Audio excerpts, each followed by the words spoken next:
ఆకాశవాణి ప్రాంతీయ వార్తలు చదువుతున్నది సాయి సిస్లా. ఈరోజు వార్తల్లోని ముఖ్యాంశాలు.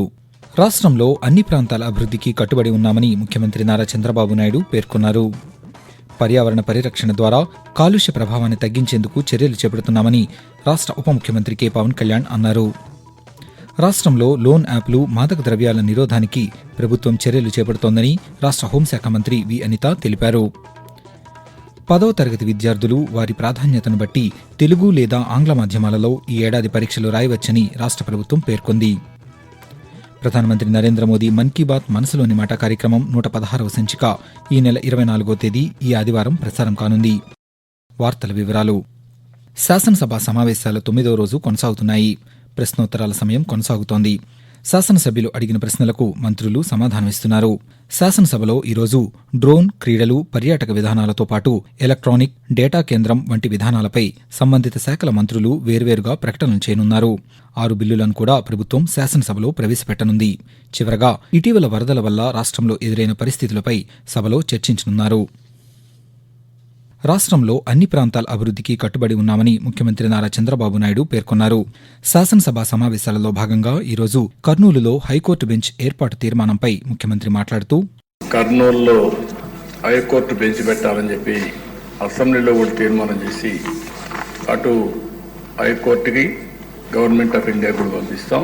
వీలైనంత తొందరలో కర్నూలులో హైకోర్టు బెంచ్ రావడానికి కట్టుబడి ఉన్నాం.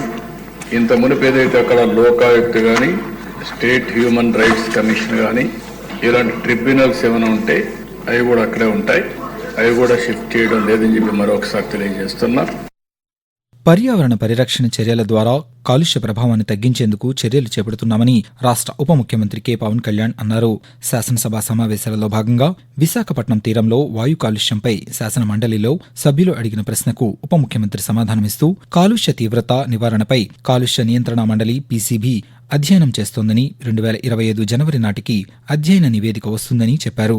దాని ఆధారంగా విశాఖలో కాలుష్య నివారణకు కార్యాచరణ చేపడతామని పవన్ కళ్యాణ్ తెలియజేస్తూ, ఆంధ్రప్రదేశ్ పొల్యూషన్ కంట్రోల్ బోర్డు పర్యవేక్షించిన విశాఖపట్నం నగరం యొక్క consolidated air quality data particulate matter యొక్క వార్షిక సగటు సాంద్రత 86 మైక్రోగ్రామ్ పర్ క్యూబిక్ మీటర్ గా వర్ణిస్తుంది.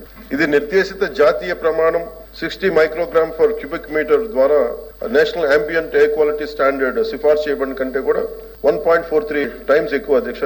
ఇది నిర్దేశిత ప్రమాణం 40 మైక్రోగ్రామ్ పర్ క్యూబిక్ మీటర్ లోపు ఉంది. అలాగే ఆంధ్రప్రదేశ్ పొల్యూషన్ కంట్రోల్ బోర్డు నిరంతరం గాలి నాణ్యతను పర్యవేక్షిస్తూ ఉంది.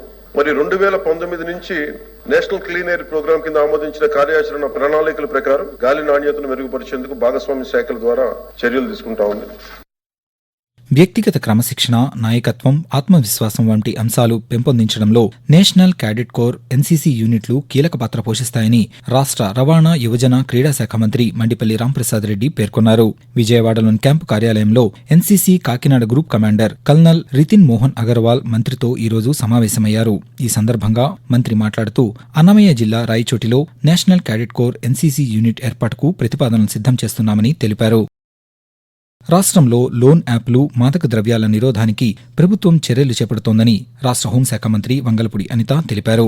శాసనసభ సమావేశాలలో భాగంగా వీటిపై ఈరోజు సభ్యులు అడిగిన ప్రశ్నకు మంత్రి సమాధానమిస్తూ, ఈ గంజాయిని నిర్మూలించడానికి ఒక సెపరేట్ గా ఒక వింగ్ ని ఏర్పాటు చేసి దానికి ఒక అడిషనల్ డీసీపీ స్థాయి వ్యక్తిని ఈ రోజు దానికి అధికారికంగా నియమించి దాన్ని ఫోర్స్ లోకి తీసుకురావడానికి నిన్ననే కేబినెట్ లో కూడా ఆమోదం అయింది అధ్యక్ష.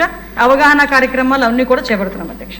256 నకిలీ లోన్ యాప్లను గుర్తించడం అయింది అధ్యక్ష. ఇప్పటి వరకు మనం 229 యాప్లని బ్లాక్ చేయడం జరిగింది అధ్యక్ష. నేషనల్ సైబర్ క్రైమ్ పోర్టల్ మరియు 1930 ఒక హెల్ప్ లైన్ నెంబర్ ని కూడా ఉంచాం అధ్యక్ష. ఎక్కడైనా మోసగాళ్ల ఖాతాలని, మోసపూరిత నిధుల్ని వేగంగా స్తంభింప చేయడానికి ఏపీసీఐడి బ్యాంకర్లతో ఆన్లైన్ మరియు ఆఫ్లైన్ సమావేశాలు నిర్వహిస్తుంది అధ్యక్ష. ప్రతి ఒక్కరికి కూడా అవేర్నెస్ తీసుకొస్తున్నాం అధ్యక్ష.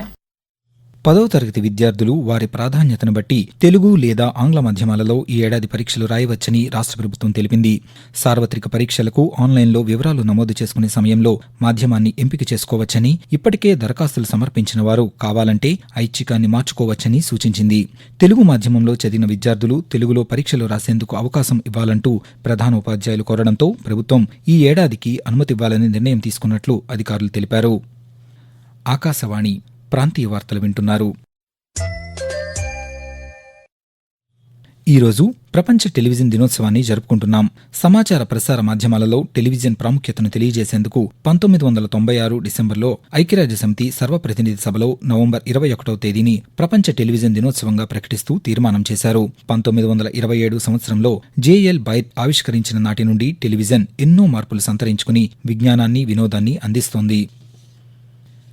ప్రధానమంత్రి నరేంద్ర మోదీ తన మనసులోని భావాలను ఆకాశవాణి ద్వారా దేశ ప్రజలతో పంచుకునే మన్ కీ బాత్ మనసులోని మాట కార్యక్రమం 116వ సంచిక ఈ నెల 24వ తేదీ ఆదివారం ప్రసారమవుతుంది.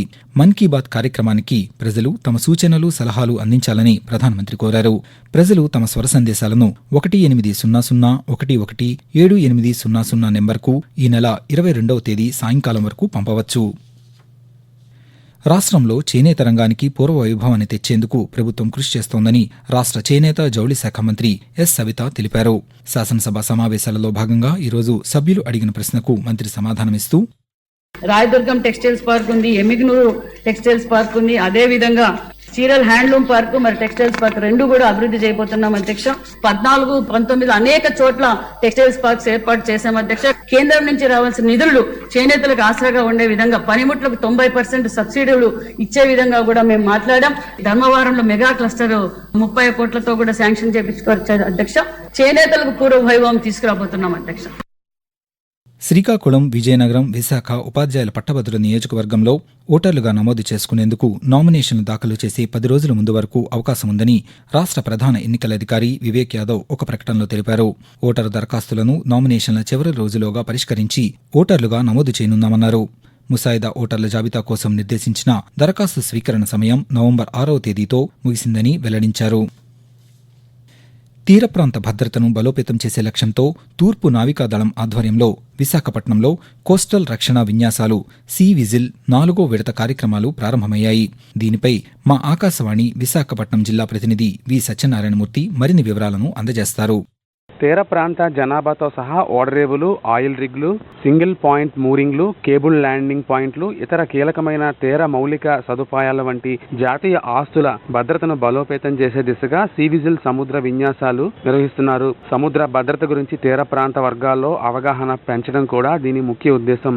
దేశం యొక్క మొత్తం సముద్ర భద్రతకు ఇది ఎంతో ముఖ్యమైనదిగా చెప్పుకోవచ్చు. పర్యావరణ పరిరక్షణకు ప్రధానమంత్రి నరేంద్ర మోదీ పిలుపు మేరకు నేషనల్ క్యాడెట్ కోర్ ఎన్సీసీ ద్వారా అవగాహన కార్యక్రమాలు నిర్వహిస్తున్నామని NCC Rayalaseema group commander Satinder Dahiya తెలిపారు. తిరుపతిలో ఈరోజు ఆయన మాట్లాడుతూ వాతావరణ సమతుల్యతను కాపాడడం కోసం ఎన్సీసీ విద్యార్థులతో మొక్కలు నాటిస్తున్నామన్నారు. Like this NCC day is coming up, in addition to e-bike rally which we organized, we will be carrying out some blood donation camp in the Tirupati and Chittoor and in Kadapa. And in addition, we will be planting more than 500 trees in the various parts of our Tirupati, in the Kadapa and the Chittoor. రాష్ట్రంలోని ఆకాంక్షాత్మక జిల్లాల జాబితాలో ప్రకాశం జిల్లాను కేంద్ర ప్రభుత్వం చేర్చిందని రాష్ట్ర ఆర్థిక శాఖ మంత్రి పయ్యావుల కేశవ్ వెల్లడించారు.